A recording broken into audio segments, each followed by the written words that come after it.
Время новостей Татарстана на ТНВ. В студии Алексей Калиничев. Здравствуйте. И вот наши новости. Снизить уровень бедности и повысить рождаемость на селе. Наибольшая убыль населения у нас наблюдается в Зеленодольске, в Чистополе, в Лениногорском районе. Такие задачи в этом году поставлены перед Министерством труда, занятости и социальной защиты. В репортаже Анны Городновой. В регионах России подорожал бензин. И это было ожидаемо. О ценовых прогнозах в Татарстане Альбина Аслагараева. Внимание! Вас снимает интеллектуальная камера. Основная, конечно, преступники. Больше всего преступники, которых разыскивают по преступлениям, за совершение преступлений. Как в Альметьевске начали распознавать лица. Не только увидела, но и в объектив попала. Филюза Хамидуллина. На корм животным или на утилизацию? Это витамин, каротин. Нам, если привезут, мы очень рады будем, и козы очень рады будут. Как правильно избавиться от домашней ели, расскажет Салават Мухаммадулян.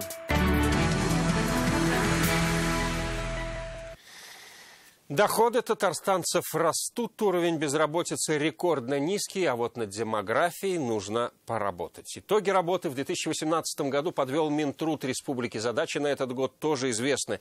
Единовременные выплаты сохранят, акцент на ликвидацию бедности, переобучение людей предпенсионного возраста и выплату долгов по зарплате. Анна Городнова продолжит тему. Специалисту отображается, что он должен сделать. Вынести мусор, сделать уборку, купить лекарства. Список дел для соцработника на экране планшета. Электронный сервис «Татарстанская разработка» готовится к внедрению. Перед коллегией его оценили в федеральном ведомстве. Это все отправляется на сервер, где это видит все руководитель.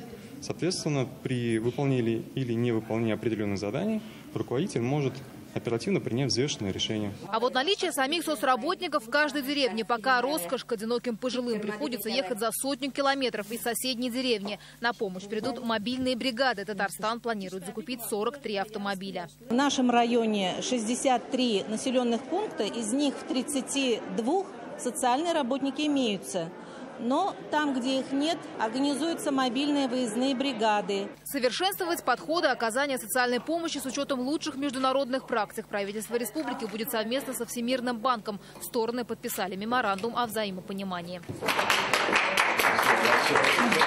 На коллегии прошлого года одна из задач – повышение рождаемости. Больше 2000 мам на селе получили единовременные пособия. Но над демографией еще нужно поработать. Родились почти на 4% меньше малышей, чем в 2017-м.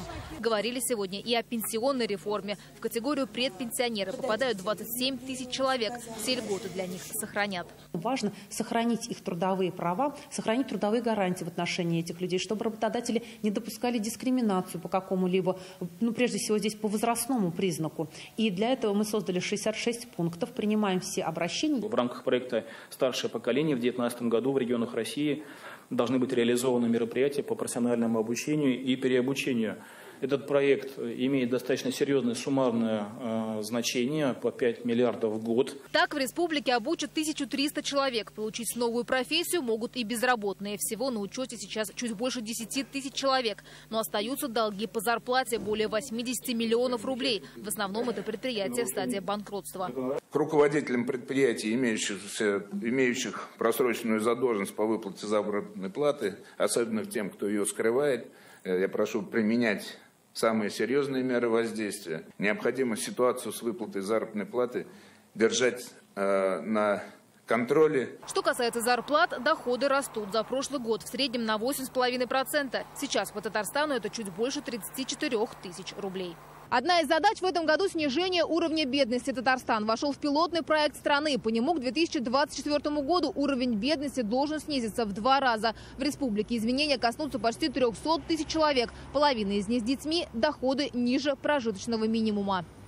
Анна Городнова, Данил Филатов, ТНВ, Казань. 92-й на 80 копеек, 95-й на рубль. В регионах России подорожало топливо. Особенно рост заметен в соседних Уфе и Саратове. Татарстан пока сдерживает цены. Правда, ряд местных АЗС уже догоняют соседей. 36 станций успели подкорректировать стоимость. С чем связана эта корректировка и последняя ли она в этом году? У экспертов и бизнесменов спросила Альбина Аслагараева. Цены прошлогоднего года, пока они у нас не менялись. АЗС Сергея Автономова пока работает в автономном режиме и не подключается ко всеобщему повышению цен на топливо. Владельцы независимых станций в этом вовсе не заинтересованы, говорит он. У них свои постоянные клиенты, и расстраивать они их не любят. Мы планируем повышать цены только в том случае, если заводы будут поднимать. То есть пока существенного повышения не произошло, смотрим за остальными игроками рынка. Но другие игроки рынка уже пошли на повышение. Так, в среднем по стране 92-й вырос на 80 копеек, 95-й на рубль. Так, в Саратовской области 95-й бензин стоит 45,70, а 92-й 42,20. В Башкортостане же первая позиция 43,50, а цена второй 40,95.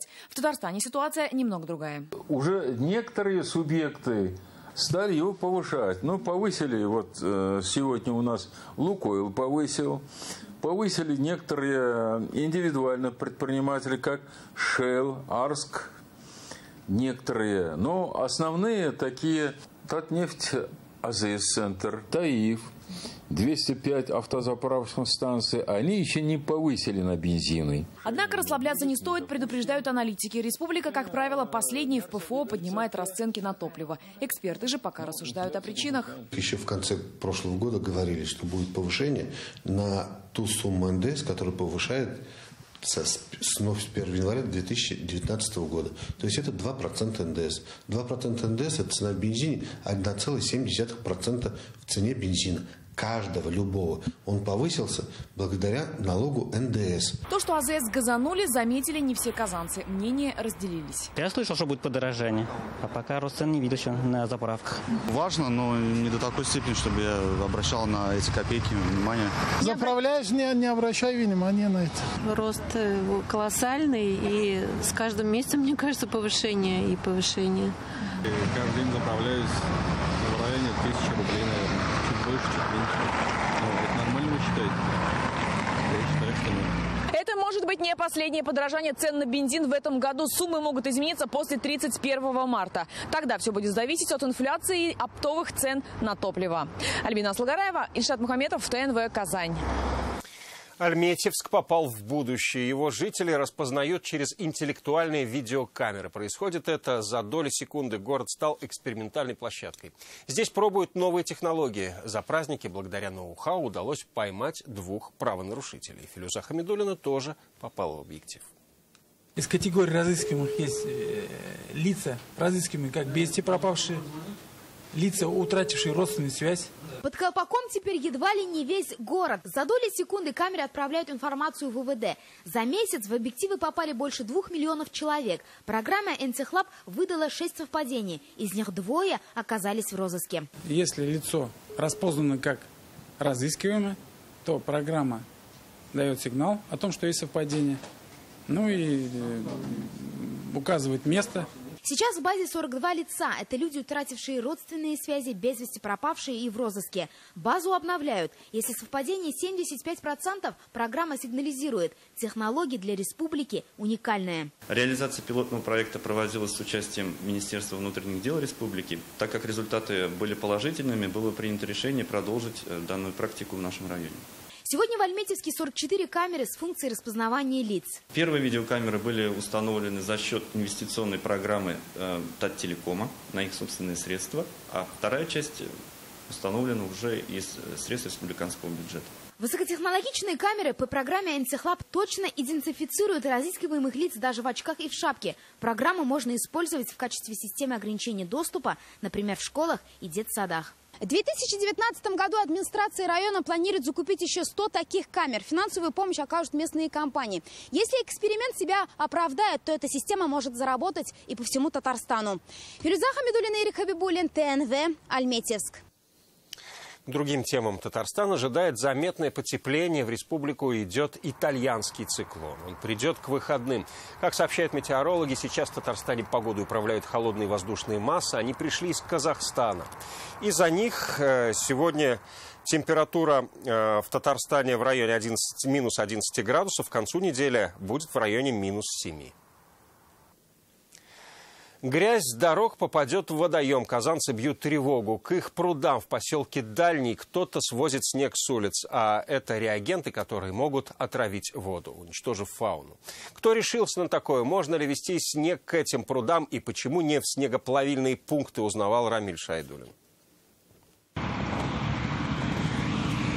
Снег сваливают прямо у водоемов. И ладно, если бы чистый, но это и жижа, и сугробы с дорог. Серый и грязный снег с реагентами, по словам Александра Егорова, к их прудам в поселке Дальний везут уже 7-ю зиму. Если когда-то что-то там, допустим, божий дар посылает снег, это нормально, а когда уже грязь везут, уже помойку, это уже... отрава. Летом глубина этого озера достигает 8 метров, но сейчас настолько же оно выросло уже в высоту за счет грязного снега, свезенного с улиц города только с начала зимы. Каждый день сюда вывоз снега идет. Да? Первый день работаете? А кто отправил? А техника откуда? Вопросов больше, чем ответов, но свозить снег сюда вполне законно, что выяснилось после обращения в городскую мэрию. Это пункт временного складирования. Существующие 6 снегоплавильных пунктов работают с превышением максимальной проектной нагрузки. Для обеспечения своевременной расчистки улично-дорожной сети города дополнительно к имеющимся снегоплавильным пунктам были открыты 6 мест временного складирования снега. Один из них и эта территория. Место под снежную свалку одобрили как городские власти, так и экологи. На данной территории водные объекты в государственном водном реестре не зарегистрированы. Также водоохранная зона отсутствует. Также на данном участке отсутствуют места особо охраняемых природных территорий. Поэтому снег сюда везут на законных основаниях, если верить чиновникам. Говорят, он перележит здесь до тех пор, пока в снегоплавильных не освободится место. Только вот вопрос, кто возьмет на себя дополнительную перевозку грязного груза? И главное, за чей счет? К этой теме мы еще вернемся. Рамиль Шайдуллин, Андрей Сантальцев, ТНВ, Казань. Снежную свалку в Советском районе Казани сегодня экологи проверили после того, как к нам обратились телезрители. Я напоминаю, в нашей редакции есть WhatsApp, его номер 8 987 420 0101. Сообщения принимаем круглосуточно, и ваши новости, присланные фото и видео могут стать репортажами наших выпусков.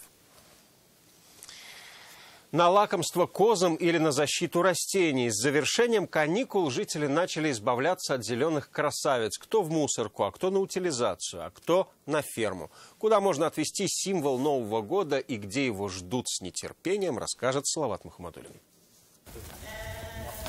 Сено со вкусом снега – обычный рацион для этих коз. Они, в отличие от людей, ждут не новогодних праздников, а их окончания. А все потому, что сейчас у них наступил период деликатесов. Это не только вкусно, но и полезно. Для коз ели как летний корм. Козы беременные, вот, они, пока кушают сухое сено, если елка будет, это для них витамин. И у меня очень сильные, хорошие ягнята будут. Так что выбрасывать новогодний символ не обязательно. Зеленую красавицу можно даже пустить в домашнее пользование, например, для защиты растений. Используют мелкие веточки и хвою в качестве инсектицидов и фунгицидов. Это веществ, которые отпугивают насекомых и борются с грибными болезнями растений.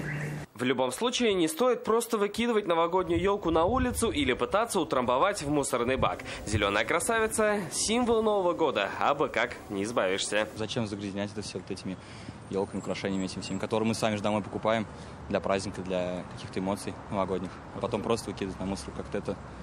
для меня лично не укладывается в голове. Душа болит, конечно, и сердце болит, все выкидывает. Даже не развернули, принесли, и также выкинули в этой же упаковке.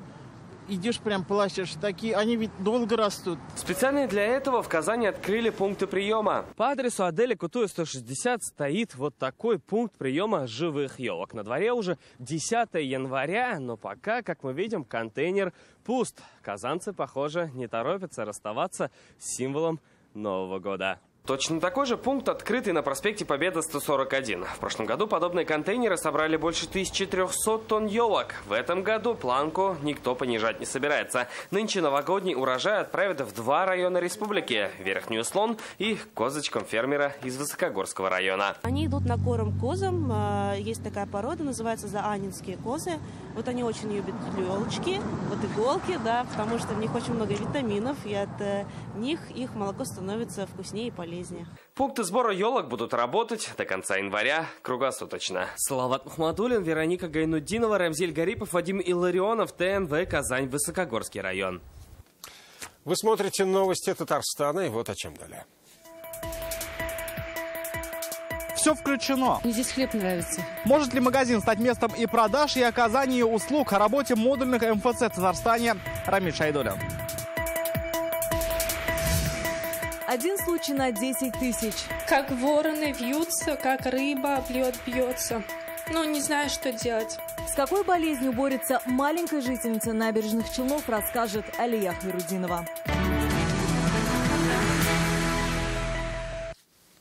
За покупками в будущее. В Татарстане в этом году продолжат строить модульные магазины. Их уникальность в том, что в них не будет продавцов. До старта строительства остается лишь распоряжение правительства республики. Об этом сегодня рассказали в Татпотребсоюзе. Как это будет реализовано и как сельмаги будущего упрощают жизнь, увидел Рамиль Шайдуллин. Девочки, у вас есть мандаринчики? Есть. Мандарин есть, да. Год назад в 300 метрах от старого магазина появился этот модульный мини-маркет. Пусть он и получился компактнее по размерам, но шире по ассортименту. В сравнении с тем магазином, конечно, здесь удобнее, комфортнее, тепло и светло. Там тоже хорошо было, уж привыкли вроде, но здесь намного лучше.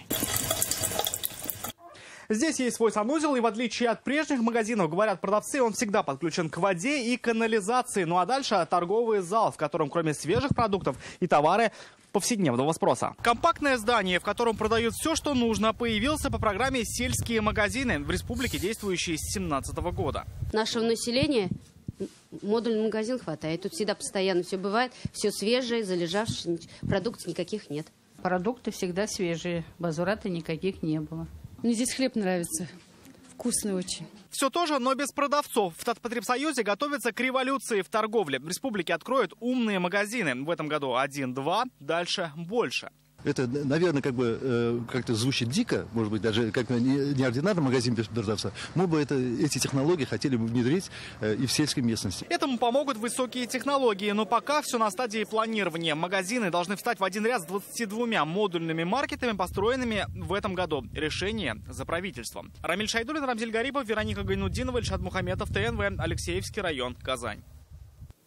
20 тысяч семей за последние 5 лет. Столько татарстанцев охватила программа переселения из аварийного жилья. Среди тех, кто переехал в новую квартиру, и семья Шанских из Зеленодольска. Вместо аварийных 27 квадратных метров 38 с чистовой отделкой и новой сантехникой. Как условия поменяли жизнь хозяев, увидела Юлия Муратова. Пришлось переезжать, потому что дом попал в аварийное жилье. Пенсионер Александр Шанский прожил в этой квартире с своей женой 30 лет. Дом был построен еще в 80-х годах прошлого века. Капремонт здесь не делали ни разу. Власти города признали дом аварийным. Как я понял, что фундамент здесь с бутового камня, все-таки это все равно опасно. Если бы вот прорвало там водопровод, это же все бы размыло и рухнуло, я так думаю. Ну и плюс крыша худая, пошли гнить стропила. Семья Шанских попала в программу переселения граждан из аварийного жилья. Полгода в очереди, и в мае 18-го новая однокомнатная квартира. Вместо старых и маленьких комнат просторное жилье с балконом и чистовой отделкой. Сюда можно было сразу заезжать и жить. Только пыльцу стер и все. А так все было. Сантехника стояла, раковина стояли, газовая плита была, все было.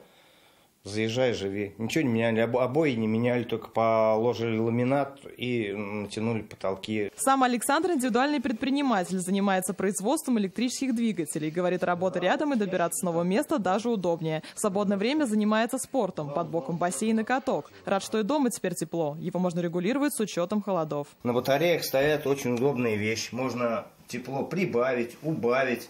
Там индивидуальный узел учета стоит. По программе переселения супругам компенсировали 300 тысяч рублей. Остальная сумма выдана под 7% годовых. За последние 5 лет в республике новые квартиры получили больше 20 тысяч аварийщиков. Это более 8 тысяч жилых помещений. Юлия Муратова, Ринат Сафин, ТНВ, Зеленодольск. Перед тем, как посмотреть следующий сюжет, мы просим вас приготовить лист бумаги и ручку. Маленькой Регине из Челнов очень нужна ваша помощь. Ей всего год, и она уже вступила в неравную схватку с редкой болезнью. Диагноз спинальная мышечная атрофия встречается у одного человека из 10 тысяч. Приводит она к тому, что человек не может контролировать свое тело. Малышки готовы помочь в Израиле, только сумма для семьи неподъемная. Регина родилась здоровым ребенком. Никаких патологий родители и врачи не замечали вплоть до 6 месяцев. Правда, то, что малышка даже не пыталась ползать, зародили сомнения. После прозвучал страшный диагноз. По результатам генетической экспертизы оказалось, что у нас спинальная мышечная амиотрофия, которая в России не лечится. Нам здесь врачи сказали, что неизлечимая болезнь, и мы начали искать в интернете, есть ли за рубежом лечение этой болезни. Нашли в Израиле. Резида и Ренат Аптеевы по мере возможности пытаются поддержать здоровье дочери. Недавно начали посещать реабилитационный центр. С болезнью Регины нам нельзя просто так сидеть, носить ее на руках. Обязательно нужно заниматься лечебной физкультурой. Поэтому мы делаем несколько раз в день упражнения на мяче, чтобы поддерживать ее мышцы в тонусе. Диагноз никак не влияет на умственные способности Регины. Она не только все понимает, но даже может объяснить, чего хочет. Мы с ней в свободное время так играем. Я очень хочу, чтобы она выздоровела. И так, как обычные дети, сидела, играла, ходила на своих ножках. Семья рук не опускает, ведь есть случаи выздоровления. Только чудо-врачи ждут в Израиле. А диагностика стоит 750 тысяч рублей. Годовой курс применения спинразы это обозначает 6 уколов нужно в год применять. Это стоит 45 миллионов на наши деньги, 750 тысяч евро.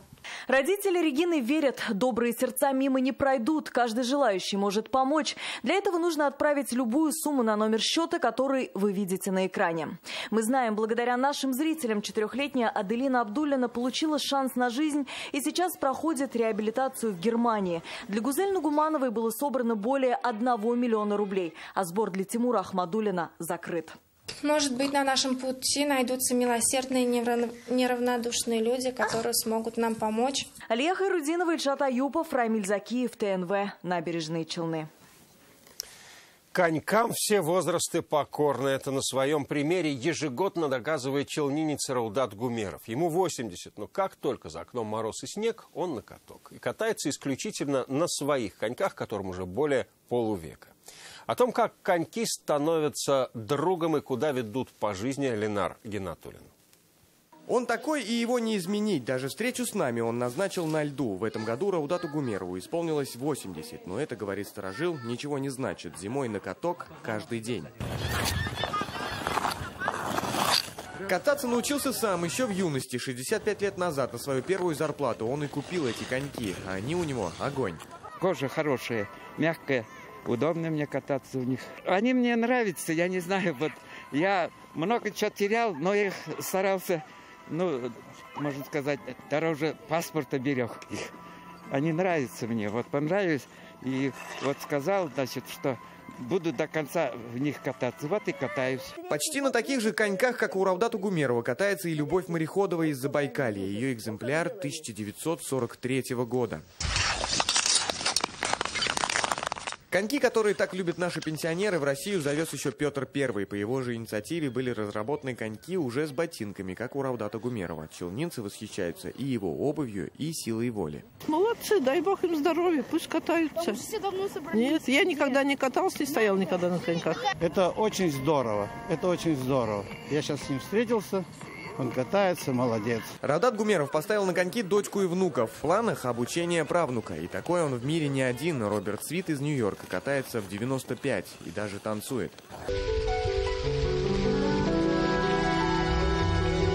Ленар Гинатуллин, Марьям Файрушина, Ленар Султанов. ТНВ, Набережные Челны. Один из наиболее выдающихся скрипачей современности по версии газеты «Гардиан». Сегодня в Казани выступает французский музыкант с мировым именем Рено Капюсон в тандеме с Государственным симфоническим оркестром республики. В эти минуты в БКЗ находится Зарина Ахметова. Зарина, здравствуй. Чем уникален этот концерт? Добрый вечер, Алексей. Сейчас я нахожусь в холле БКЗ и сразу отвечу на ваш вопрос. Сегодня в зале настоящий аншлаг. Концерт собрал зрителей, ценителей хорошей музыки и не только из Казани, но и из других районов республики. Эксклюзив вечера — выступление Рено Капюсона. Его называют одним из самых выдающихся скрипачей современности. Давайте послушаем, что ожидают зрители перед концертом. О солисте я ничего не слышала, но я всегда знаю, что чем-то меня здесь очень порадует. Поэтому мы сюда ходим за положительными эмоциями, за гармоническими вибрациями и всегда очень довольны. Нам просто сказали, что будет очень хороший концерт. Вот мы решили прийти послушать, как это Новый год открыть в этом году сезон. На концертах Рене Капюсона я никогда не был, поэтому интересно будет послушать. Сказать ничего не могу. Вообще ожидания большие даже не от солиста, а от произведения Малера. Отметьте, что Рено Капюсона сегодня дебют в Казани. В первом отделении он сыграл с Государственным симфоническим оркестром Республики Татарстан. Впечатление словами передать очень сложно, поэтому я предлагаю вам послушать музыкантов в прямом эфире.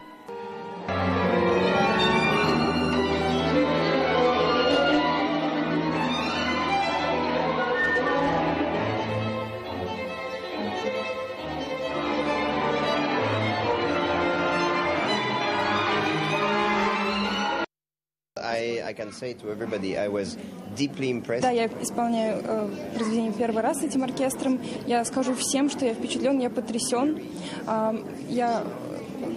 Мне очень нравится, какая энергия у оркестра, какой чистый звук, какая дисциплина.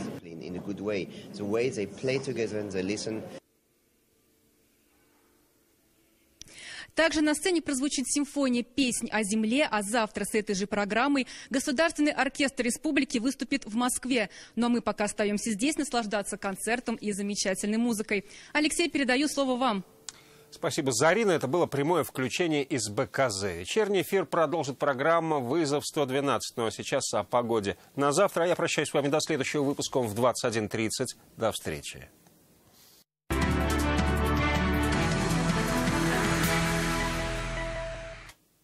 Добрый вечер. Время новостей «Спорт» на ТНВ. В студии Алмаз Гафиятов. На Дакаре началась гонка на выживание. Экипажи команды КамАЗ-Мастер чередуют победы, а соперники теряют время в непростых дюнах. Третий этап знаменитого ралли оказался по силам не всем участникам. Первым к финишу впервые доехал Андрей Каргинов. Сразу за ним еще два представителя «Синей Армады» – Сотников и Николаев. О том, насколько тяжелым был спецучасток, говорит и то, что время теряли такие опытнейшие песчаные асы, как Дерой, Лапрайс и Генуктен. Итоговая турнирная таблица становится запутанной, и отрыв идет на десятки минут. Сегодня командам предстоит преодолеть 313 километров спецучастка. Все легенды русского хоккея с мячом в Казани. Сегодня в Дербышках исторический поединок. Матч между казанским и московским «Динамо» приурочен к 95-летию Всероссийского общества «Динамо», а также 100-летию со дня рождения основоположника хоккея с мячом Василия Трофимова. На железнодорожном вокзале Казани целый десант тех, чья жизнь тесно связана с русским хоккеем. Десятки раз они выигрывали чемпионаты СССР, по 7 раз чемпионаты мира по хоккею с мячом. Николай Дураков и вовсе признавался лучшим хоккеистом 20 века. Спорт был номер один, потому что мы, ребятишки, всегда были только на воле, только на природе и занимались зимой, естественно, хоккей. Если не были в командах, но в каждом дворике были площадочки свои спортивные, и там вот мы ковали мастерство. Тем временем волейболистки казанского «Динамо» разгромили одноименный клуб из Челябинска. Результаты ожидаемые. Гости занимают предпоследнюю строчку в турнирной таблице с одной победой за 9 игр. Кроме того, из-за обилия травм на матч приехали всего 9 спортсменок. Итоговый счет 3-0 по партиям. Следующую игру подопечные Ришата Гилязюдинова проведут снова против «Динамо», но на этот раз краснодарского. Матч состоится на выезде 12 января. И это все новости спорта к данной минуте. Будьте здоровы и занимайтесь спортом. До свидания.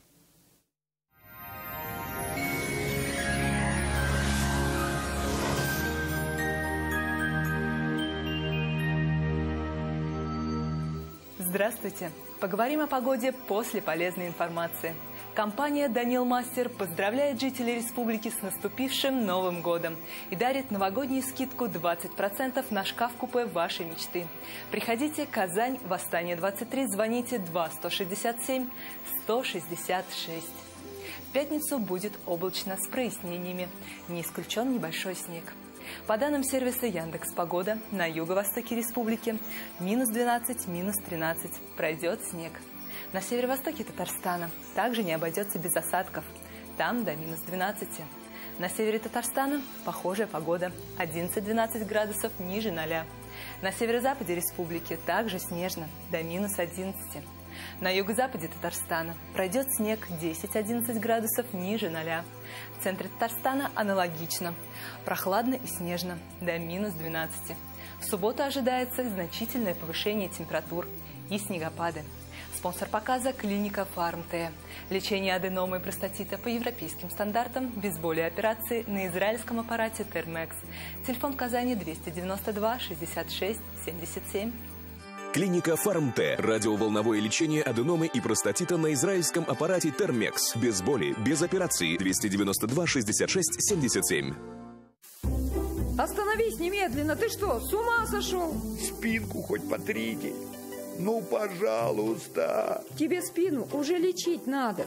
Выходи, адрес напишу.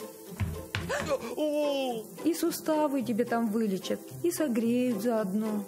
Тепленькая пошла. Медицинский центр «Доктор Ост». Прочувствуй наше тепло. Только в январе. Горячее предложение на лечение болей в спине и суставах. А в каникулы еще и теплый подарок.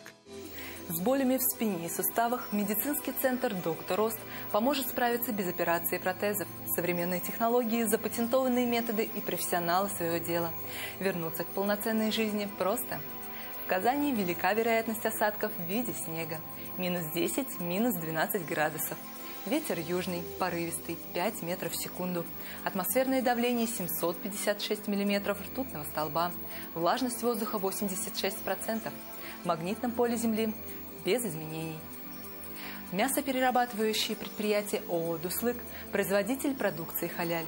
Выпускаемый под контролем Комитета по стандарту «Халяль» при Духовном управлении мусульман Республики Татарстан представляет вашему вниманию новую линейку «Эко», а также изделия премиум-класса под торговой маркой «Селемет»